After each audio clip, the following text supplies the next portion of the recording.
dear students and faculty members of various colleges who are watching this channel. जैसा कि आपको पता है department of zoology Lohia college Churu के द्वारा जेनेटिक्स और मॉलिक्यूलर बायोलॉजी पे इस विशेष व्याख्यानमाला आयोजित की जा रही है।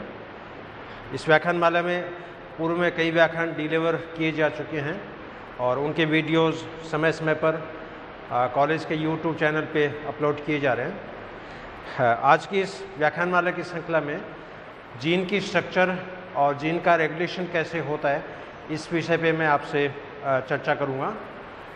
सो today we are going to discuss on the topic gene regulation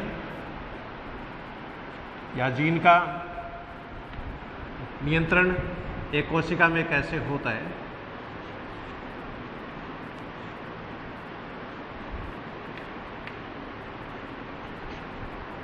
gene regulation.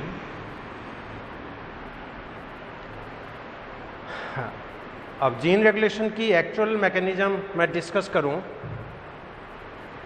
उससे पहले जीन के बारे में कुछ फंडामेंटल बातें मैं आपसे करना चाहूँगा कि जीन क्या है, जीन के सब यूनिट्स क्या होती है, इनके फंक्शंस क्या है। तो सबसे पहले व्हाट इज जीन, जीन क्या है। जीन जैसा कि अपन जानते हैं कि gene is made up of polynucleotide which is responsible for the regulation of a particular trait और पर्टिकुलर करेक्टर। यानी जीन क्रोमोसोम की वह सबसे छोटी इकाई है जो पॉलीन्यूक्लियोटाइड की बनी होती है तथा एक विशेष लक्षणों के नियंत्रण के लिए ये उत्तरदायी होती है। अब अपनी बॉडी में जितने भी करेक्टर्स हैं वो करेक्टर चाहे स्ट्रक्चरल एस्पेक्ट के हों, चाहे फिजियोलॉजिकल एस्पेक्ट के हों, चाहे बायोलॉजिकल एस्पेक्ट के हों, प्रत्येक लक्षण का नियंत्रण जो होता है वो जीन्स के द्वारा होता है। और जीन की अभिव्यक्ति हमेशा प्रोटीन के रूप में होती है। जीन कभी भी कार्बोहाइड्रेट का संश्लेषण नहीं करता है, जीन कभी भी लिपिड का संश्लेषण नहीं करता है। हाँ, कार्बोहाइड्रेट और लिपिड प्रोटीन के साथ असेंबल हो सकते हैं ट्रांसलेशन के बाद में, क्योंकि पिछले व्याख्यान में जैसे मैंने बताया कि प्रोटीन के साथ जब कार्बोहाइड्रेट जुड़ता है तो वो ग्लाइकोप्रोटीन्स में कन्वर्ट हो जाते हैं। प्रोटीन के साथ जब लिपिड अटैच होती है तो वो लिपोप्रोटीन्स में कन्वर्ट हो जाती है। लेकिन जीन का जो फंडामेंटल जो फंक्शन है वो प्रोटीन सिंथेसिस ही होता है। इसलिए जीन क्रोमोसोम की वह सबसे छोटी इकाई है जो पॉलीन्यूक्लियोटाइड की बनी होती है और एक विशेष कैरेक्टर्स के लिए, पर्टिकुलर ट्रैट के लिए, पर्टिकुलर लक्षण के लिए ये उत्तरदायी होती है। अब पहले ये मानते थे कि जीन है वो स्मॉलेस्ट यूनिट है, लेकिन जो जो सेल बायोलॉजी में, मॉलिक्यूलर बायोलॉजी में रिसर्च हुई है, नई नई टेक्निक का डेवलपमेंट हुआ है, उसके आधार पर ये पाया गया कि जीन स्मॉलेस्ट यूनिट नहीं है। जीन भी कई छोटी छोटी उप इकाइयों की बनी होती है। तो gene is made up of many सब यूनिट्स और इन उप इकाइयों में जैसे एक यूनिट होती है सिस्ट्रॉन, एक यूनिट इसमें होती है रेकॉन, एक यूनिट इसमें होती है म्यूटॉन। तो जीन के अंदर ये तीन सब यूनिट्स हैं या gene is made up of the सब यूनिट्स। सिस्टोन जीन का वो भाग है या सिस्टोन जीन की वो यूनिट होती है जो प्रोटीन सिंथेसिस करती है।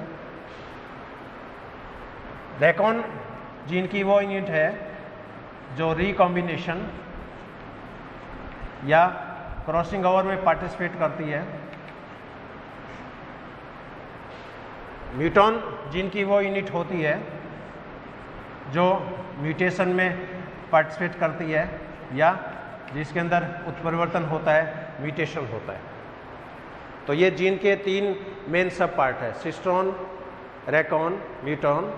Cistron is that part of DNA, cistron is that part of a gene which is responsible for protein synthesis, and recon is that part of a gene which is responsible for recombination event or crossing over event, and muton is that part which participates in the process of mutation. अब एक gene के अंदर एक cistron भी हो सकता है, एक जीन में एक से ज़्यादा सिस्टोन भी हो सकता है।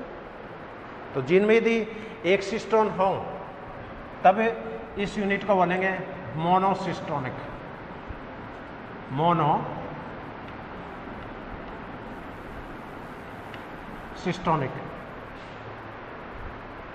जीन में जब एक से ज़्यादा सिस्टोन हो तो ये कहलाएगी पॉलीसिस्टोनिक। तो कई बार कुछ जीन में एक सिस्टोन है और एक सिस्टोन एक पॉलीपेप्टाइड का संश्लेषण कर देता है। कई बार जीन के अंदर सिस्टोन एक से ज़्यादा होते हैं और वो कई पॉलीपेप्टाइड का सिंथेसिस करते हैं। अब पॉलीसिस्टोनिक में भी कई बार क्या होता है, जितने भी सिस्टोन हैं वो सारे एक जैसे होते हैं, सब में नाइट्रोजन बेस सीक्वेंस एक जैसी होती है। उस केस में इस टाइप का जो सिस्टोन होगा ये कहलाता है होमो पॉलीसिस्टोनिक। और जब सिस्टोन अलग अलग प्रकार के हों तो इसको बोलेंगे हेटेरोपॉलीसिस्टोनिक। तो जीन्स में भी मोनोसिस्टोनिक, जीन्स में भी पॉलीसिस्टोनिक, एंड पॉलीसिस्टोनिक जीन्स में भी होमोपॉलीसिस्टोनिक, एंड इट में भी पॉलीसिस्टोनिक, हेटेरोपॉलीसिस्टोनिक। अब इन सिस्टोन के बीच में भी इंटरवेनिंग सीक्वेंस होती है जो कि नॉनसेंस प्रकार की होती है। कई बार प्रोकैरियोट के केस में दो सिस्टोन एक साथ कंटिन्यूस भी होता है, उनके बीच में कोई इंटरवल नहीं है, और इसमें एक का टर्मिनेशन कोडॉन और दूसरे का इनिशिएशन कोडॉन, उन दोनों के अंदर एडेनिन जो होता है वो एक कॉमन नाइट्रोजन बेस का काम करता है। और इस तरह के जब सिस्टोन होते हैं ओवरलैपिंग तो वहाँ पर एंटी टर्मिनेशन की घटना पाई जाती है। और इस तरह की परिस्थिति में एक जीन जो होता है वो कई प्रकार के प्रोटीन्स बना सकता है। तो आजकल ये कंसेप्ट भी चल रहा है कि क्या जितने जीन हैं उतने ही प्रोटीन्स मिलेंगे। जैसे मान लो अपनी बॉडी में 30,000 जीन है और एक जीन यदि एक प्रोटीन बनाता है तो हिसाब से अपनी बॉडी में 30,000 प्रोटीन्स होने चाहिए, लेकिन अपने शरीर में लगभग 1 लाख अलग अलग प्रकार के प्रोटीन्स हैं जो स्ट्रक्चरल प्रकार के हैं, एंजाइमेटिक प्रकार के हैं, कैरियर प्रकार के हैं। अब दूसरी तरफ ई कोलाई बैक्टीरिया को आप देखो, ई कोलाई बैक्टीरिया का जो मेन जो क्रोमोसोम होता है उस मेन क्रोमोसोम में मुश्किल से 100 जीन हैं, लेकिन ये 100 जीन लगभग 5,000 के प्रोटीन्स बना सकते हैं। एक सामान्य बैक्टीरिया में 5,000 के प्रोटीन्स हैं और अपनी बॉडी में 1 लाख प्रोटीन्स हैं। तो वहाँ पर एक जीन कई प्रोटीन्स बना रहा है, अपनी बॉडी में एक जीन कई प्रोटीन्स नहीं बनाता है। तो ये कुछ फंडामेंटल यूनिट्स हैं एक जीन्स की। तो gene is made up of cistron which is responsible for protein synthesis. Gene is made up of many racons which are responsible for recombination event, and gene is made up of muton which participate in the process of mutation. अब इनमें cistron जो है ये सबसे बड़ी इकाई है। Cistron is the largest unit, म्यूटोन सबसे छोटी इकाई है, क्योंकि डीएनए में जो म्यूटेशन होता है वो एक सिंगल नाइट्रोजन क्षार में भी हो सकता है, जैसे आपके जो ट्रांजिशन ट्रांसवर्जन टाइप के जो म्यूटेशन है मान लीजिए AUG कोडॉन है और AUG कोडॉन में ग्वेनिन के स्थान पर सपोज साइटोसिन आ गया, साइटोसिन के स्थान पर थाइमिन आ गया, तो एक नाइट्रोजन क्षार की अदला बदली हो सकती है, अलग अलग जीन्स की अदला बदली हो सकती है। इसलिए सिस्टोन है ये लार्जेस्ट सब यूनिट है, म्यूटोन जो होती है ये सबसे स्मॉलेस्ट सब यूनिट है। इस बात को अपन यूँ भी कह सकते हैं कि एक सिस्टोन में रैकॉन होता है, एक रैकॉन के अंदर म्यूटोन होते हैं। तो ये तो एक बेसिक आइडिया है जीन और जीन की सब यूनिट्स के बारे में। अब इस जीन का रेगुलेशन कैसे होता है, इसके रेगुलेशन को एक तो मैं एक्सपेरिमेंटल एग्जांपल देके, सिंपल हाइपोथेटिकल एग्जांपल देके आपको एक्सप्लेन करूँगा, और यही मैकेनिज्म फिर मॉलिक्यूलर लेवल पे कैसे होती है, जीन लेवल पे कैसे संपादित होती है, उस पे मैं आपसे फोकस करूँगा। तो जनरली जीन का जो नियंत्रण है सेल में ये मुख्य रूप से 2 टाइप से हो सकता है। एक तो बाई एंजाइम इंडक्शन, एंजाइम के प्रेरण के द्वारा, बाई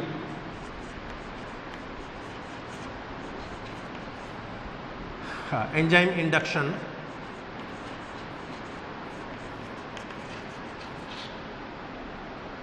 और सेकेंड मैकेनिज्म इसमें हो सकती है बाई एंजाइम इनहिबिशन, एंजाइम के अवमंदन के द्वारा। हाँ, इन दोनों ही विधियों का हाइपोथेटिकल एग्जाम्पल मैं आपसे शेयर करूंगा। पहला मेथड है जैसे बाई एंजाइम इंडक्शन, एंजाइम के प्रेरण के द्वारा।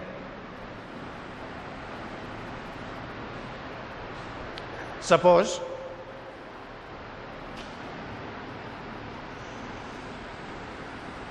ये कोई पेट्री डिश है,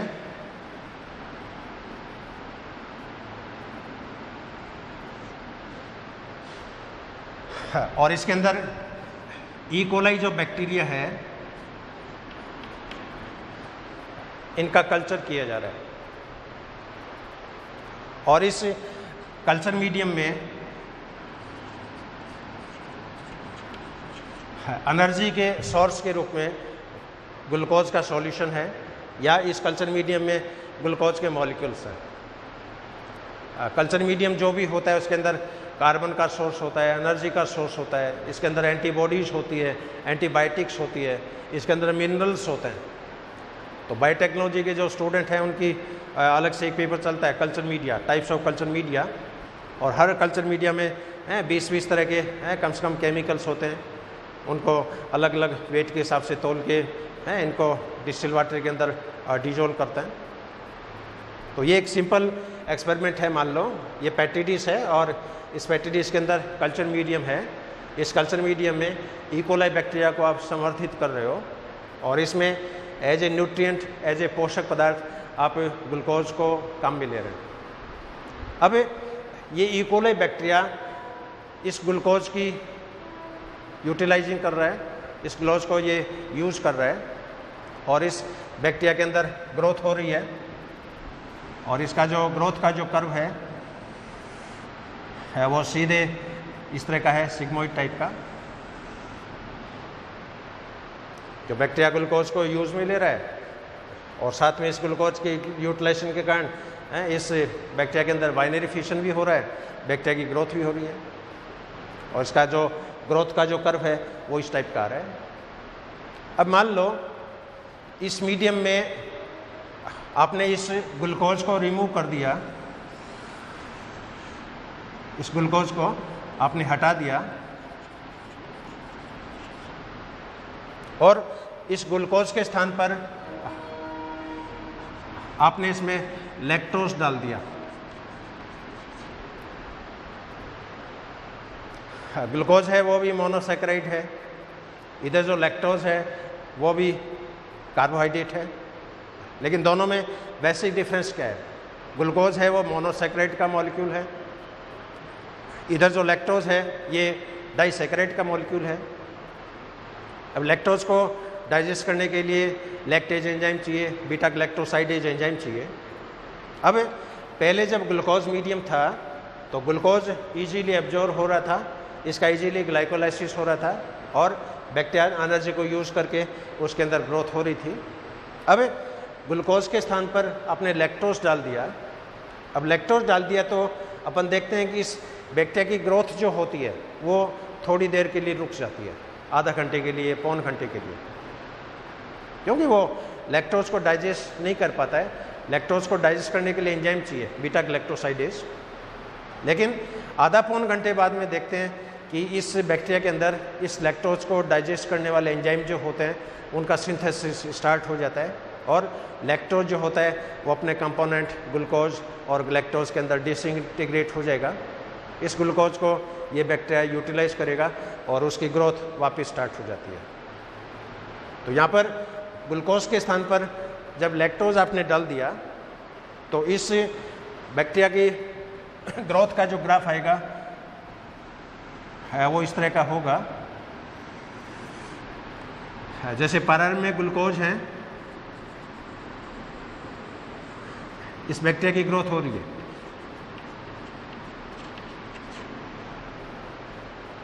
अब ग्लूकोज के स्थान पर आपने लैक्टोज डाल दिया, तो इस बैक्टीरिया की ग्रोथ आधा पौन घंटा के लिए रुक जाएगी। और इस आधा पौन घंटे के इंटरवल में इसमें बीटा गैलेक्टोसाइडेज एंजाइम का सिंथेसिस स्टार्ट हो जाएगा, और बीटा गैलेक्टोसाइडेज एंजाइम जब बनना प्रारंभ हो जाएगा तो लैक्टोज का डाइजेशन स्टार्ट हो जाता है।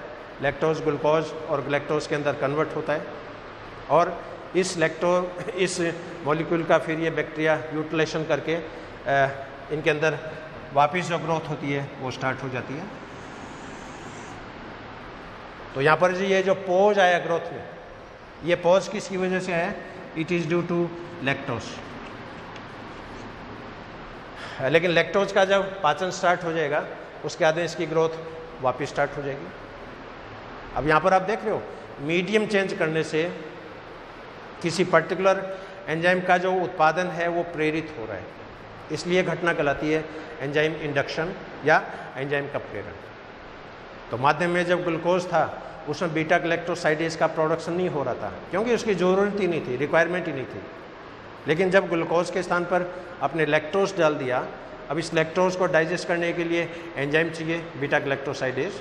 तो इस बैक्टीरिया में देखते हैं कि इस एंजाइम का प्रोडक्शन स्टार्ट होता है, और प्रोडक्शन स्टार्ट होता है तो ग्रोथ थोड़ी देर के लिए स्टैग्नेंट रहती है, थोड़ी देर के लिए कांस्टेंट रहती है, उसके बाद ये ग्रोथ फिर वापस स्टार्ट हो जाती है। तो मीडियम में चेंज होने से किसी एंजाइम के संश्लेषण, एंजाइम के उत्पादन का प्रारंभ होना, ये घटना कहलाती है एंजाइम इंडक्शन या एंजाइम का प्रेरण। तो एक तो ये मेथड होता है बैक्टीरिया में रेगुलेशन का। दूसरा जो रेगुलेशन का तरीका है ये होता है बाई एंजाइम इनहिबिशन, एंजाइम के अवमंदन के द्वारा। एंजाइम इनहिबिशन में क्या होगा? मीडियम चेंज होने से, माध्यम में परिवर्तन होने से कई बार उस पर्टिकुलर एंजाइम का जो उत्पादन है वो उत्पादन रुक जाता है या अवमंदित हो जाता है। अब इसी कल्चर मीडियम में ये एग्जांपल लेते हैं, सेम इसी पैटर्न का, लेकिन यहाँ पर मीडियम में सोर्स जो है वो दूसरी तरह का है। और मान लो ये कल्चर मीडियम है, और इस कल्चर मीडियम में इस इकोलाई बैक्टीरिया की ग्रोथ हो रही है, इसके अंदर कल्चर हो रहा है, लेकिन इस कल्चर मीडियम में अमोनियम लवण जो है वो यहाँ पर एज ए रॉ मटेरियल के रूप में काम में लिए जा रहे हैं। तो ये कल्चर मीडियम, और इस कल्चर मीडियम में अमोनियम साल्ट है वो प्रेजेंट है सपोज।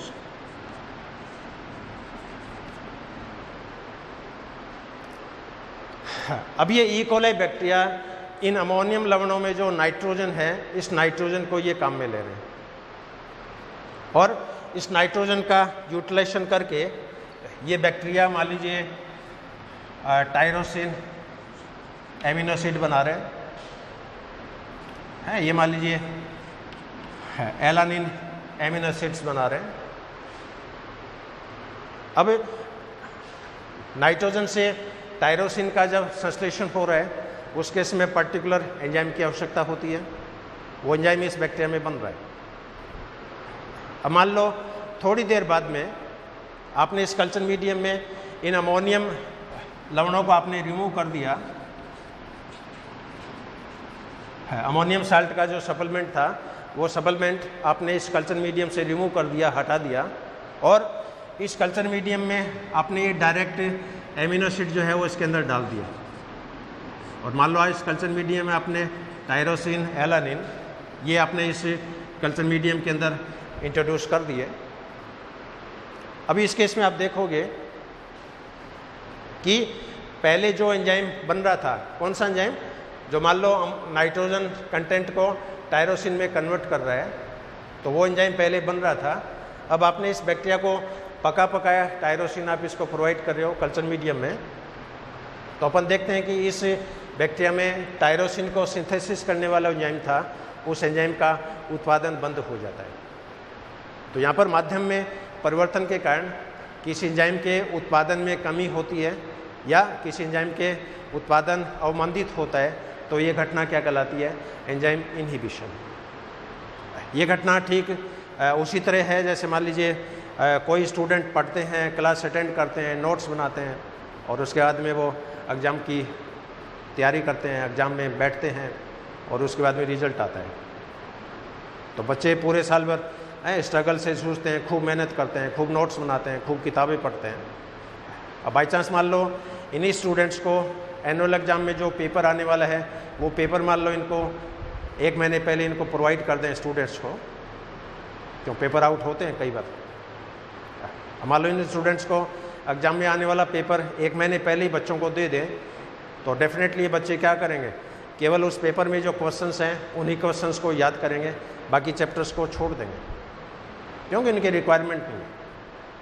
तो बैक्टीरिया को जब अमोनियम साल्ट रॉ मटेरियल के रूप में अवेलेबल था, तो ये बैक्टीरिया इस नाइट्रोजन सॉल्ट को यूज़ करके एमिनो एसिड का सिंथेसिस कर रहे थे, और यहाँ पर नाइट्रोजन साल्ट से एमिनो एसिड का जो सिंथेसिस है ये पर्टिकुलर एंजाइम की प्रेजेंस में होता है।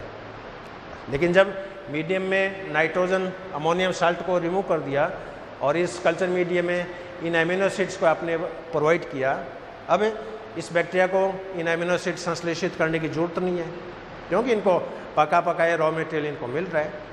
तो अपन देखते हैं कि मीडियम चेंज होने से इनके अंदर इस एंजाइम का जो प्रोडक्शन होता है वो कम हो जाता है, इन एंजाइम का प्रोडक्शन अवमंदित हो जाता है, बंद हो जाता है, और ये घटना क्या कहलाती है, एंजाइम इनहिबिशन। इसलिए अपने बॉडी में भी जो डाइट लेते हैं वो डाइट बदल बदल के होनी चाहिए। ये नहीं हो कि पूरी ज़िंदगी भर सेम ही डाइट चले। तो कई बार ये भी देखा गया कि जो व्यक्ति पूरी ज़िंदगी भर सेम ही डाइट खाते हैं, सेम ही भोजन खाते हैं, उनके अंदर कुछ पर्टिकुलर एंजाइम का जो प्रोडक्शन होता है वो समय के साथ साथ अवमंदित हो जाता है, कम हो जाता है। तो ये 2 मैकेनिज्म है इसमें रेगुलेशन की, एक तो एंजाइम के प्रेरण के द्वारा, दूसरी एंजाइम के इनहिबिशन के द्वारा। इसके अलावा एक मैकेनिज्म और है जिसको एंड प्रोडक्ट इनहिबिशन कह सकते हैं। कई बार क्या होता है, अपनी बॉडी में कुछ मेटाबॉलिक रिएक्शंस ऐसी हैं जो मल्टी स्टेप्स में संपादित होती है, और उन रिएक्शंस में 8-8, 10-10 एंजाइम भाग लेते हैं। तो एंड प्रोडक्ट का जो कंसंट्रेशन होता है, उस कंसंट्रेशन के द्वारा पहली रिएक्शन जो होती है वो कंट्रोल होती है, और इसको एंड प्रोडक्ट इनहिबिशन के नाम से भी जाना जाता है। जैसे अपनी बॉडी में सपोज हाइपोथैलेमस के जो फैक्टर्स हैं, मान लो अब हाइपोथैलेमस के फैक्टर्स जैसे मान लीजिए थायरोक्सिन है सपोज, हैं, इसका एक फ्लो चार्ट जैसे मैं बना रहा हूँ यहाँ पर। मान लीजिए हाइपोथैलेमस,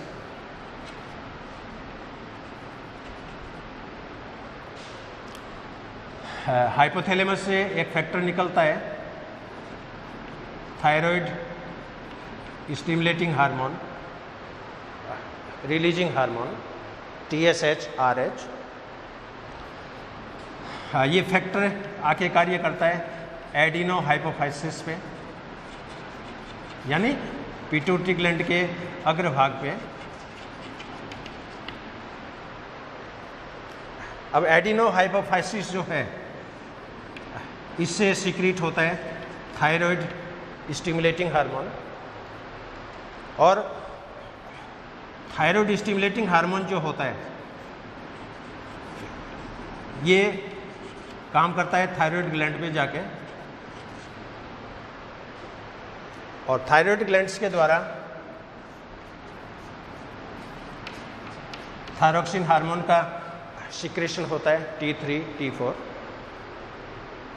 अब मान लो T3, T4 का लेवल ब्लड में नॉर्मल लेवल से यदि ज़्यादा हो जाए, उस केस में क्या होगा, हाइपोथैलेमस से TSH, RH का सिक्रेशन रुक जाएगा, बंद हो जाएगा।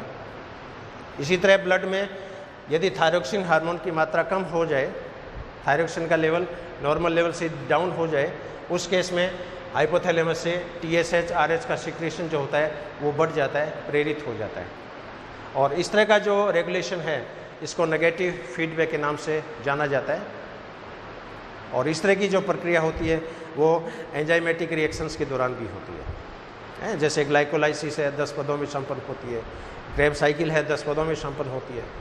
तो कई बार जो अंतिम उत्पाद जो होता है, अंतिम उत्पाद की सांद्रता सेल में कितनी है, फ्लूइड मीडियम में कितनी है, उसकी कंसंट्रेशन के द्वारा पहली जो रिएक्शन होती है वो अपने आप कंट्रोल होती है।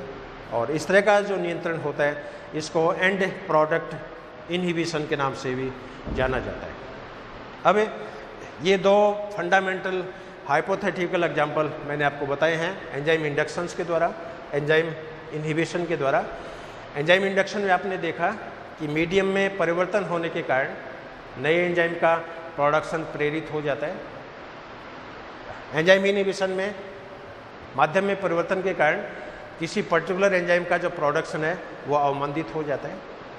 अब ये दोनों ही प्रक्रियाएं प्रोकैरियोट में भी चलती है, यूकैरियोट में भी चलती है। अब ये एक्चुअल रेगुलेशन मॉलिक्यूलर लेवल पे कैसे होता है, जीन लेवल पे कैसे होता है। अपनी बॉडी में आप जो भी मॉलिक्यूल्स खाते हो सबके जीन्स हैं। आप लैक्टोज की डाइट यूज में ले रहे हो तो आपकी बॉडी में लैक्टोज ऑपेरोन है। आप माल्टोज ले रहे हो, माल्टोज ऑपेरोन है। आप ट्रिप्टोफैन ले रहे हो, ट्रिप्टोफैन ऑपेरोन। तो जो भी मॉलिक्यूल खाते हो, जैसा भी मॉलिक्यूल आप डाइट के रूप में ले रहे हो, उन सबको कंट्रोल करने के लिए अपनी बॉडी के अंदर जीन्स हैं। अब क्वेश्चन है कि आप कितनी वैरायटी भोजन की खाओगे। मेरे ख्याल से आप पूरी ज़िंदगी में 200-300 ज़्यादा वैरायटी का भोजन आप खा ही नहीं पाओगे, क्योंकि भोजन की हज़ारों वैरायटी है, फ्रूट्स की हज़ारों वैरायटी है, बायो मॉलिक्यूल्स की हज़ारों वैरायटी है। और बैक्टीरिया जो होते हैं इनमें सब मॉलिक्यूल्स के ऑपेरोन जो है वो प्रेजेंट हैं। और आपके चूँकि ये जो टॉपिक है यूजी लेवल पे मैं डिस्कस कर रहा हूँ, तो आपके कोर्स में लैक्टोज ऑपेरोन का जैसे एग्जांपल है, और लैक्टोज ऑपेरोन मॉलिक्यूलर लेवल पे कैसे संपादित होता है। इसी तरह जो एमएससी के कोर्स चल रहे हैं उनमें लैक्टोज ऑपेरोन के अलावा उनके अंदर ट्रिप्टोफैन ऑपेरोन भी है और अलग अलग एमिनो एसिड्स के ऑपेरोन भी है। तो ये दोनों ही मॉडल जो है वो मैं यहाँ पर शेयर करूँगा लैक्टोज ऑपेरोन का। और लैक्टोज ऑपेरोन में नेगेटिव रेगुलेशन भी है, पॉजिटिव रेगुलेशंस भी है। ये दोनों रेगुलेशन आणविक स्तर पर कैसे होते हैं, लैक्टोज ऑपेरोन का जो जीन है, रेगुलेटर जीन है, वो कितनी यूनिट्स का बना हुआ है, उनके क्या क्या नॉमेनक्लेचर है, उनके क्या क्या फंक्शंस हैं। तो मॉलिक्यूलर लेवल पे ये रेगुलेशन कैसे होता है, इस पे मैं आपसे शेयर करूँगा। अब ये जीन रेगुलेशन मॉलिक्यूलर लेवल पे कैसे होता है, इसको मैं एक एग्जांपल से आपके एक्सप्लेन करूँगा। तो लैक्टोज ऑपेरोन का मॉडल मैं आपको एक्सप्लेन करूँगा आपके कोर्स के हिसाब से। पहली बात तो ये कि ऑपेरोन क्या है। जीन की मैंने स्टार्टिंग में आपको सब यूनिट्स बताई है कि जीन में प्रोटीन सिंथेसिस करने वाली जो इकाइयाँ होती है वो सिस्टोन कहलाती है। क्रॉसिंग ओवर को पार्टिसिपेट करने वाली इकाइयाँ रेकॉन कहलाती है। म्यूटेशन में पार्टिसिपेट करने वाली इकाइयाँ म्यूटोन कहलाती है। और इन सभी का जो सामूहिक जो रूप होता है क्लस्टर, उस क्लस्टर को ऑपरेटर के नाम से जाना जाता है, ऑपेरोन के नाम से जाना जाता है। तो लैक्टोज ऑपेरोन, अब लैक्टोज ऑपेरोन है वो कोई सिंगल सिस्टोन नहीं है, ये कई सिस्टोन का बना हुआ है। इस लैक्टोज ऑपेरोन को भी दो पार्ट है, इसका एक स्ट्रक्चरल पार्ट अलग है, इसका एक फंक्शनल पार्ट अलग है। स्ट्रक्चरल पार्ट वो होता है जो प्रोटीन को सिंथेसिस करता है, एंजाइम को सिंथेसिस करता है, और फंक्शनल पार्ट वो होता है जो स्ट्रक्चरल पार्ट को रेगुलेट करता है। तो बेसिकली एक लैक्टोज ऑपेरोन के अंदर 6 सिस्टोन हैं। ये एक सिंपल फिगर के रूप में रिप्रेजेंट कर रहा हूँ मैं।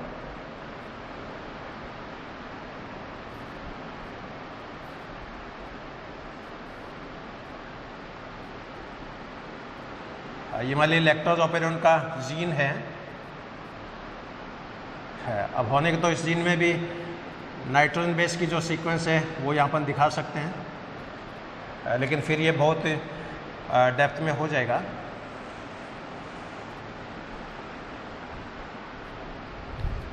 ये मान लो लैक्टोज ऑपेरोन का डीएनए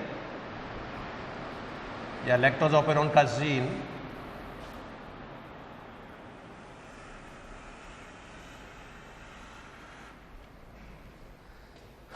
और इस जीन के अंदर 2 पार्ट है। आधा पार्ट तो इसका स्ट्रक्चरल है, आधा पार्ट इसका फंक्शनल है। और ये मान लीजिए इसका स्ट्रक्चरल पार्ट है।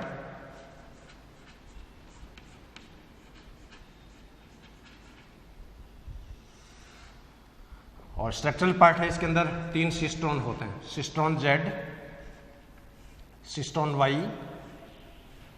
Cistron A। और इधर ये इसका फंक्शनल पार्ट है।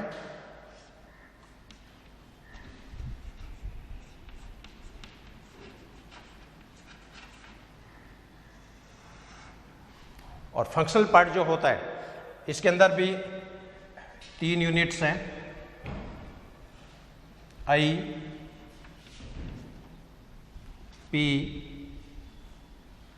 ओ। यहां पर आई का अर्थ है इंटीग्रेटर,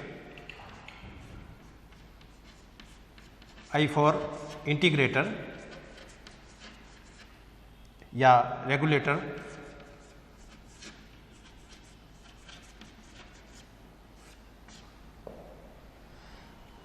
यहां पर पी का अर्थ है प्रमोटर,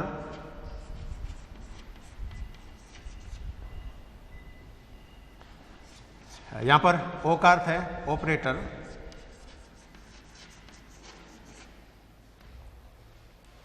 तो कुल मिला के लैक्टोजोपेरोन 6 सिस्टोन का बना हुआ है, जिसमें 3 सिस्टोन इसके फंक्शनल पार्ट में है और 3 सिस्टोन इसके स्ट्रक्चरल पार्ट में है। फंक्शनल पार्ट में जो सिस्टोन है इंटीग्रेटर या ऑपरेटर, प्रमोटर, ऑपरेटर। अब ये जो इंटीग्रेटर जो पार्ट है इसके अंदर भी 2 सब पार्ट्स और होते हैं। इसको मैं यहां से ब्रेकेज करके जैसे दिखा रहा हूं। इसमें एक जो पार्ट है ये तो कहलाता है CRP, CRP, और दूसरा जो पार्ट है ये कहलाता है CYA।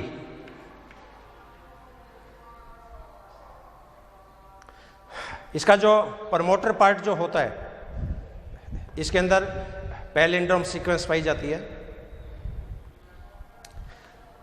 अब CRP जो होता है इस सिस्टोन के द्वारा रिप्रेसर प्रोटीन का संश्लेषण होता है।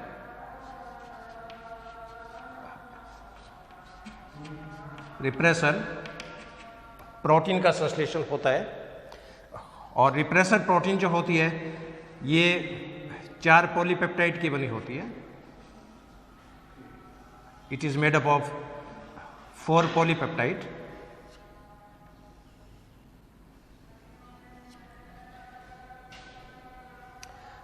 अब मान लो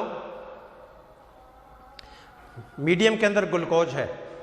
पहले वाले एग्जांपल पे हम चलते हैं। कल्चर मीडियम था और उस कल्चर मीडियम के अंदर ग्लूकोज के मॉलिक्यूल्स प्रेजेंट थे और ई कोलाई बैक्टीरिया ग्लूकोज को यूज में ले रहा था और बैक्टीरिया के अंदर ग्रोथ संपादित हो रही थी।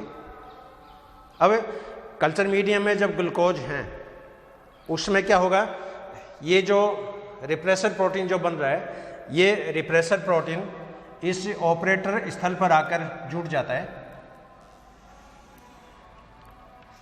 ये जो रिप्रेसर प्रोटीन है ये ऑपरेटर स्थल पर आकर जुड़ जाता है।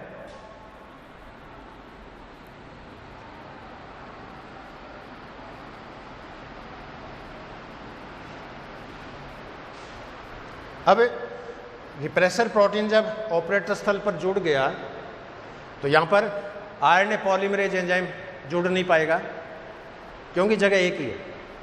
उसी जगह पे या तो रिप्रेसर प्रोटीन जुड़ सकता है या उसी जगह पे डीएनए आरएनए पॉलीमरेज जो एंजाइम होता है वो जुड़ सकता है।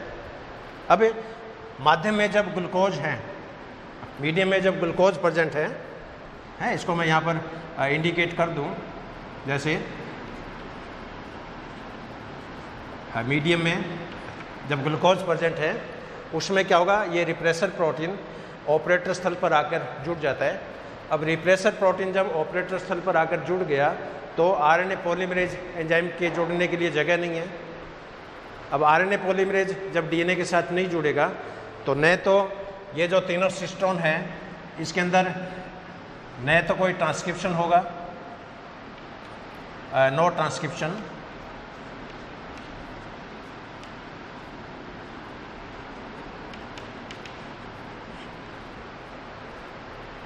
और ट्रांसक्रिप्शन जब नहीं होगा तो तीनों सिस्टोन से बनने वाला जो mRNA होता है वो नहीं बनेंगे, नो मैसेंजर आरएनए।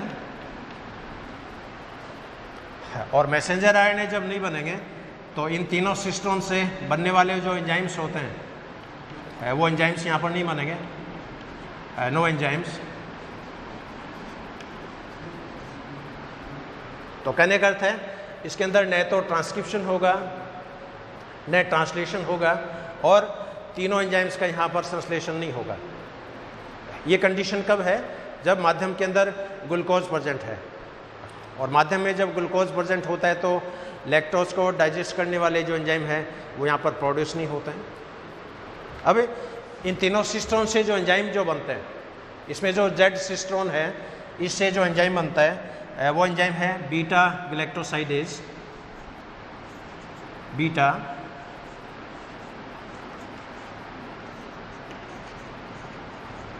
गैलेक्टोसाइडेज।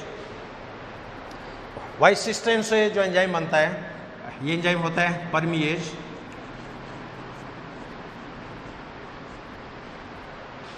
और ए सिस्टोन से जो एंजाइम बनता है ये एंजाइम होता है ट्रांस एसिटाइडेज।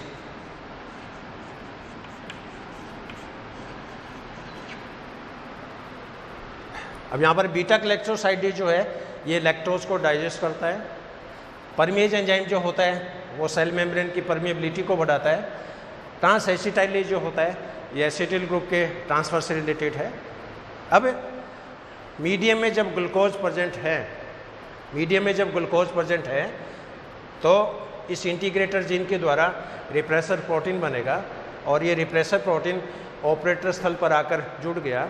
अब ऑपरेटर स्थल ऑक्यूपाई हो गया, इस ऑपरेटर साइट पर आरएनए पॉलीमरेज एंजाइम के जुड़ने के लिए जगह अवेलेबल नहीं है। आरएनए पॉलीमरेज एंजाइम जब इस पर अटैच नहीं होगा तो नो ट्रांसक्रिप्शन नो ट्रांसलेशन, और ये तीनों एंजाइम यहाँ पर नहीं बनेंगे। अब मीडियम में आपने ग्लूकोज के स्थान पर लैक्टोज डाल दिया है, तो ग्लूकोज इज रिप्लेस्ड बाय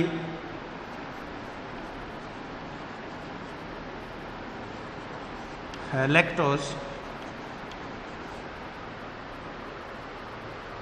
अब ग्लूकोज के स्थान पर आपने लैक्टोज डाल दिया। अब लैक्टोज क्या करता है? यहाँ पर इंड्यूसर का काम करता है, और इस लैक्टोज के कारण ये जो रिप्रेसर जो प्रोटीन था इसका कॉन्फ़िगरेशन चेंज हो जाता है, इसकी डिज़ाइन चेंज हो जाती है। और लैक्टोज की प्रेजेंस में, इन प्रेजेंस ऑफ लैक्टोज, इस रिप्रेसर प्रोटीन में कॉन्फ़िगरेशन में चेंजिंग आ जाती है, और मान लीजिए इसकी आकृति इस तरह की होगी।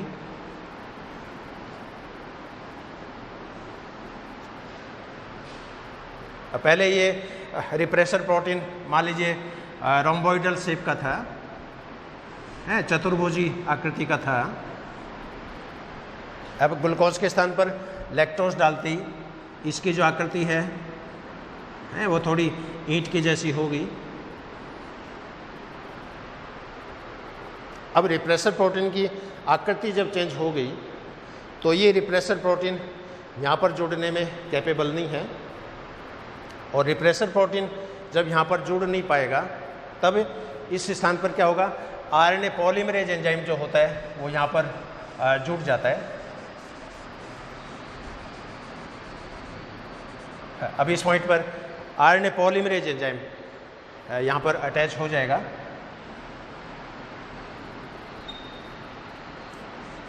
This is RNA polymerase.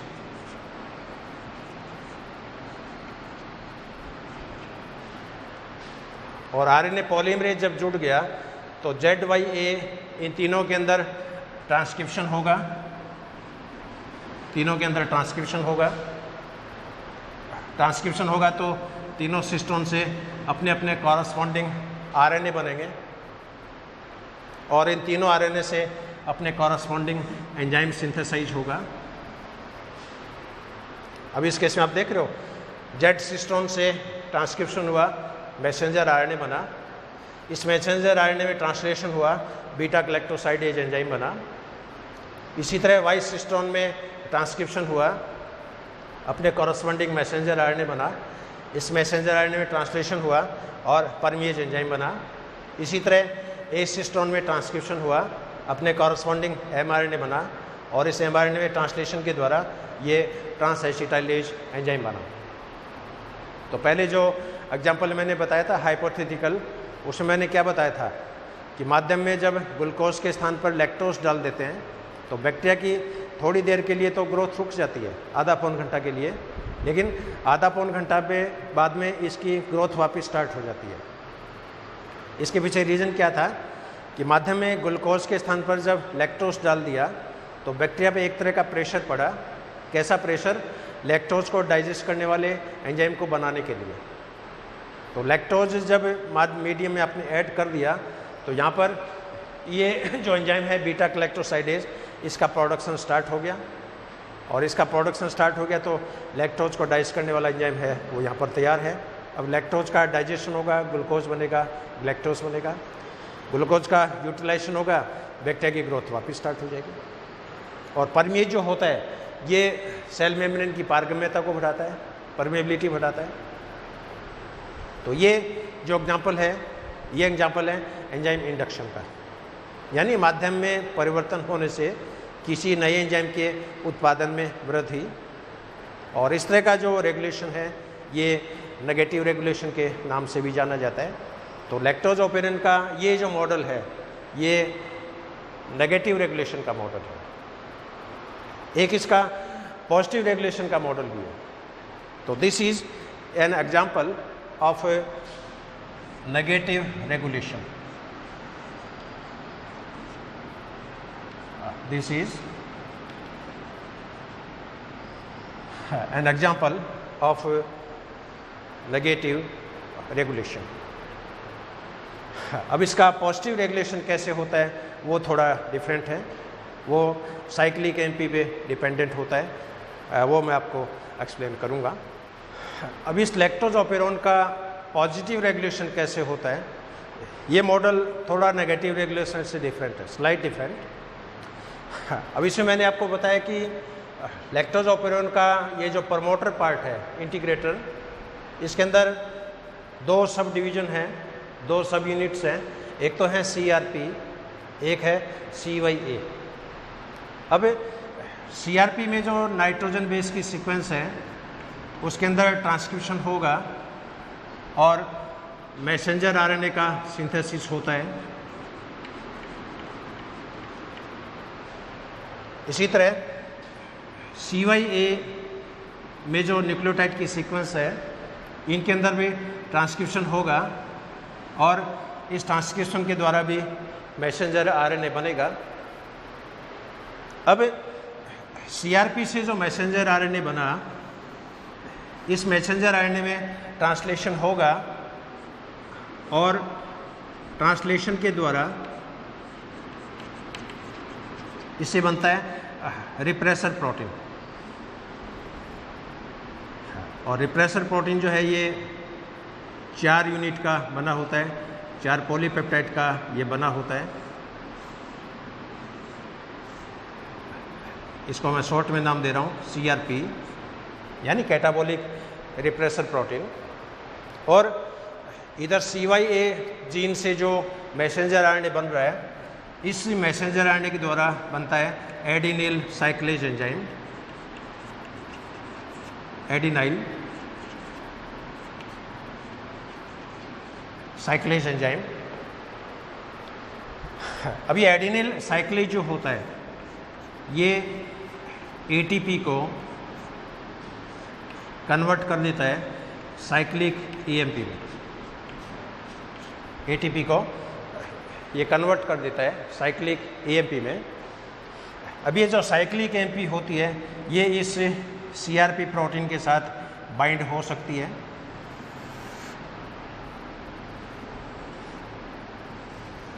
इस CRP प्रोटीन के साथ, कैटाबॉलिक रिप्रेसर प्रोटीन के साथ साइक्लिक EMP जो है ये अटैच हो सकती है। और साइक्लिक EMP को मैं यहाँ तीर के रूप में रिप्रेजेंट कर रहा हूँ। सपोज ये जो एरो है, this arrow is cyclic AMP। अब ये जो कॉम्प्लेक्स जो बना, इस कॉम्प्लेक्स को क्या बोलेंगे? CAMP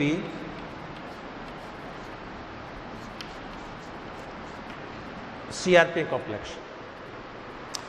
अब ये जो CMP कॉम्प्लेक्स है, ये कॉम्प्लेक्स इस प्रमोटर साइट के साथ जुड़ सकता है, क्योंकि प्रमोटर साइट में इसके जुड़ने के लिए जगह अवेलेबल है। अब ये CMP जो कॉम्प्लेक्स है, ये कॉम्प्लेक्स इस प्रमोटर स्थल के साथ जुड़ सकता है, और ये CMP कॉम्प्लेक्स इस प्रमोटर साइट के साथ ये अटैच हो गया। अब ऑपरेटर जो साइट थी, पहले वाले केस में तो आपने क्या देखा, नेगेटिव रेगुलेशन में ये जो कैटाबोलिक रिप्रेसर जो प्रोटीन था, ये प्रोटीन ऑपरेटर स्थल पर लग रहा था। अब ऑपरेटर स्थल पर लग गया तो RNA पॉलीमरेज के जुड़ने के लिए जगह अवेलेबल नहीं है, और जब तक RNA polymerase enzyme RNA polymerase यहाँ पर नहीं जुड़ेगा, ZYA के अंदर न तो ट्रांसक्रिप्शन होगा न ट्रांसलेशन होता है। अब ये यहाँ पर अटैच हो गया। अब ऑपरेटर साइट पर RNA पॉलीमरेज एंजाइम जो होता है वो यहाँ पर अब जुड़ सकता है। RNA पॉलीमरेज, इसको शॉर्ट में मैं RP लिख रहा हूँ, RNA पॉलीमरेज। अब RNA पॉलीमरेज एंजाइम इस ऑपरेटर स्थल पर जुड़ गया। अब क्या होगा, ये जो ZYA जो सिस्टोन है, इन तीनों सिस्टोन के अंदर ट्रांसक्रिप्शन होता है। इसके अंदर 3 मैसेंजर RNA बनेंगे, इसमें ट्रांसक्रिप्शन होगा, इसका mRNA बना, Y के अंदर ट्रांसक्रिप्शन हुआ, इसका अपना mRNA बना, A सिस्टोन में ट्रांसक्रिप्शन हुआ, इसका अपना mRNA बना।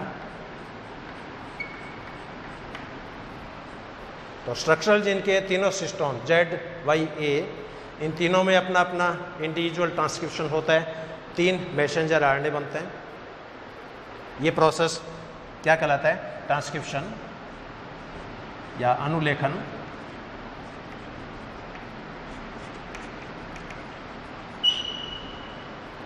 अब इन तीनों मैसेंजर RNA में ट्रांसलेशन होगा। ट्रांसलेशन होगा तो ये अपने अपने कॉरस्पॉन्डिंग एंजाइम का संश्लेषण करेंगे, और Z सिस्टोन जो होता है ये बनाता है beta galactosidase. It synthesize beta galactosidase. Y cistron जो होता है ये बनाता है परमिएज एंजाइम।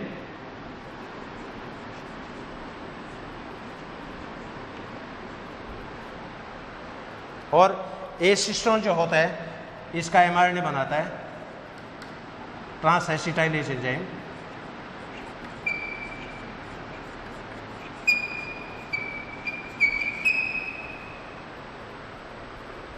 और ये जो मॉडल है, ये मॉडल पॉजिटिव रेगुलेशन के नाम से जाना जाता है।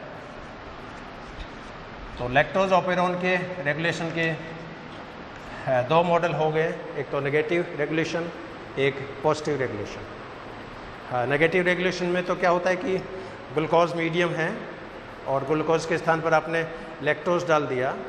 लैक्टोज डाल दिया तो जो रिप्रेसर प्रोटीन बना था उसकी कॉन्फ़िगरेशन चेंज हो जाती है, और रिप्रेसर प्रोटीन का जब विन्यास परिवर्तित हो जाता है तो ये रिप्रेसर प्रोटीन ऑपरेटर स्थल पर जुड़ने में सक्षम नहीं होता है।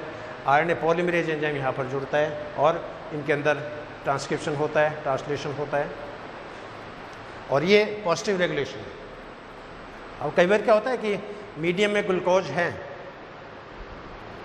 लेकिन इसका मतलब ये नहीं कि माध्यम में ग्लूकोज है तो बीटा गैलेक्टोसाइडेज का एंजाइम का यहाँ पर प्रोडक्शन नहीं हो रहा है।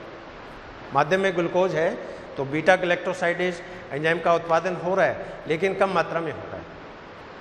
अब ये रेगुलेशन का तरीका क्या है? इसका जो रेगुलेटर जो जीन है I, इसके 2 सब पार्ट हैं CRP CYA। CRP के द्वारा रिप्रेसर प्रोटीन्स बनता है, CYA के द्वारा एडिनिल साइक्लेज बनता है और एडिनिल साइक्लेज ATP को साइक्लिक AMP में कन्वर्ट कर देता है। साइक्लिक AMP इस कैटाबोलिक रिप्रेसर प्रोटीन के साथ बंधित हो जाती है और इससे कॉम्प्लेक्स बनता है साइक्लिक AMP CRP कॉम्प्लेक्स। ये कॉम्प्लेक्स ऑपरेटर स्थल पर जुड़ने के बजाय ये प्रमोटर स्थल पर जुड़ जाता है। अब ये कॉम्प्लेक्स जब प्रमोटर स्थल पर जुड़ गया, ऑपरेटर स्थल खाली पड़ा है और इस ऑपरेटर स्थल पर RNA पॉलीमरेज एंजाइम जुड़ेगा।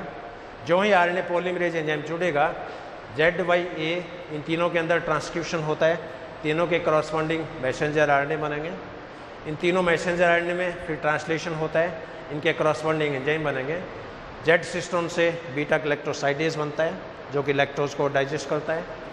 Y एंजाइम से परमेज एंजाइम बनता है जो परमेबिलिटी को चेंज करता है और S सिस्टोन से ट्रांस एसिटाइलेज एंजाइम बनता है जो एसिटिल ग्रुप के ट्रांसफर से संबंधित होता है। तो ये ओवरऑल लैक्टोज ऑपेरन का एक मॉडल। अब बैक्टीरिया को चूँकि कल्चर मीडियम में आप कोई भी मॉलिक्यूल प्रोवाइड कर सकते हो, माल्टोज प्रोवाइड कर सकते हो, सुक्रोज प्रोवाइड कर सकते हो, ट्रिप्टोफैन प्रोवाइड कर सकते हो, फिनाइलएलानिन प्रोवाइड कर सकते हो। हर मॉलिक्यूल के लिए एनिमल्स के अंदर अलग अलग जीन्स पाए जाते हैं। इसलिए आप जो भी चीज़ खा रहे हो हैं उसको डाइजेस्ट करने के लिए आपकी बॉडी में एंजाइम अपने आप एक्टिव हो जाएंगे। लेकिन मोनोटोनस पूरी ज़िंदगी भर एक ही डाइट चलती रहे, एक ही तरह का खान पान चलता रहे, तो कई बार ये देखा गया है कि कुछ जीन जो होते हैं उनका प्रोडक्शन इनहिबिट रहता है पूरी ज़िंदगी भर और समय के साथ साथ वो जीन निष्क्रिय भी हो जाते हैं। अब डायबिटीज़ का कोई मीठा खाने से कोई संबंध नहीं है, वैसे डायरेक्ट रिलेशन नहीं है कि बहुत ज़्यादा मीठा खाने से डायबिटीज़ हो जाती है, क्योंकि बॉडी में इंसुलिन प्रोटीन तो बनता है, इंसुलिन हार्मोन बनता है और इंसुलिन हार्मोन है वो शुगर के लिए रिस्पॉन्सिबल है। लेकिन ये नहीं कि मीठे मीठे खाओ तो इंसुलिन बनना बंद हो जाएगा, ऐसा कोई डायरेक्ट लिंक नहीं है। हाँ ठीक है, कंट्रोल होता रहे वो ज़्यादा बढ़िया है। तो ये एक सिंपल मॉडल के रूप में मैंने आपको एक्सप्लेन किया है, जीन क्या है, जीन की स्ट्रक्चर कैसी है, जीन के सब यूनिट कैसी है, जीन की रेगुलेशन की मैकेनिज्म है इंडक्शन के द्वारा, इनहिबिशन के द्वारा, और एंजाइम का इनहिबिशन और इंडक्शन मॉलिक्यूलर लेवल पे कैसे होता है, ये मैंने आपको लैक्टोज ऑपेरन के द्वारा एक्सप्लेन किया है। अब इस तरह का रेगुलेशन यूकैरियोट में भी मिलता है, क्योंकि ये मॉडल तो मैंने प्रोकैरियोट का एक्सप्लेन किया है, बैक्टीरिया का। अब अपने ह्यूमन बॉडी के अंदर भी इस तरह के जीन रेगुलेशन होता है। लेकिन बेसिक प्रॉब्लम क्या है, अपनी बॉडी के अंदर होमोलॉगस क्रोमोसोम्स है। बैक्टीरिया में तो ठीक है, एक सिंगल सर्कुलर क्रोमोसोम है, उसमें जीन्स प्रेजेंट है, लेकिन अपनी बॉडी में समजात गुणसूत्रों के जोड़े पाए जाते हैं। इन समजात गुणसूत्रों के जोड़ों पे जीन्स प्रेजेंट हैं। हो सकता है एक क्रोमोसोम पे डोमिनेंट जीन हो सकता है दूसरे पे रिसेसिव जीन हो। तो अपनी बॉडी में जीन की जो कॉम्बिनेशन है, एलील की जो कॉम्बिनेशन है, वो होमोजाइगस डोमिनेंट हो सकती है, हेटेरोजाइगस डोमिनेंट हो सकती है, होमोजाइगस रिसेसिव प्रकार की हो सकती है। तो यहाँ पर जो रेगुलेशन की जो मैकेनिज्म है वो थोड़ी डिफरेंट प्रकार की होती है और इसके लिए एक अलग से एक मॉडल भी प्रपोज किया गया है, ब्राइटन और डेविडसन मॉडल का। तो यूकैरियोट में जीन रेगुलेशन कैसे होगा, इस पर मैं एक अलग से व्याख्यान आपको मैं डिलीवर करूँगा। और अपनी बॉडी में जीन लेवल पे रेगुलेशन होता है, ट्रांसक्रिप्शन लेवल पे रेगुलेशन होता है, ट्रांसलेशन लेवल पे रेगुलेशन होता है, पोस्ट ट्रांसलेशन लेवल पे रेगुलेशन होता है। तो कई जगह नियंत्रण होता है और उसके बाद में इतने हायर लेवल के एनिमल्स में कितनी सेल्स हैं, कितने जीन्स हैं, कितने क्रोमोसोम्स हैं, क्योंकि अब हर जीन की कार्य प्रणाली का है वो पता लग चुका है ह्यूमन जीनोम प्रोजेक्ट के बारे में। ऐसा कोई भी जीन नहीं है जिसकी सीक्वेंसिंग का आपको पता नहीं हो, उसके सब यूनिट्स का पता नहीं हो, उसका रेगुलेशन कैसे होता है पता नहीं हो। तो ये पूरा डिटेल नॉलेज इंटरनेट के ऊपर ह्यूमन जीनोम प्रोजेक्ट का जो डिटेल ऑनलाइन है उसमें अवेलेबल है, क्योंकि प्रिंटेड पेज हैं वो 30 लाख के आसपास, और 30 लाख पेज एक आदमी पूरी ज़िंदगी में नहीं पढ़ सकता। तो ये एक बेसिक प्रॉब्लम है और मैं समझता हूँ आज का व्याख्यान आपको अच्छी तरह से समझ में आया होगा। बहुत ही सिंपल वे में मैंने एक्सप्लेन करने की कोशिश की है, और फिर भी आपके कोई क्वेरी हो, कोई शंका हो तो आप निसंकोच आप व्हाट्सएप नंबर के द्वारा आप संपर्क कर सकते हैं।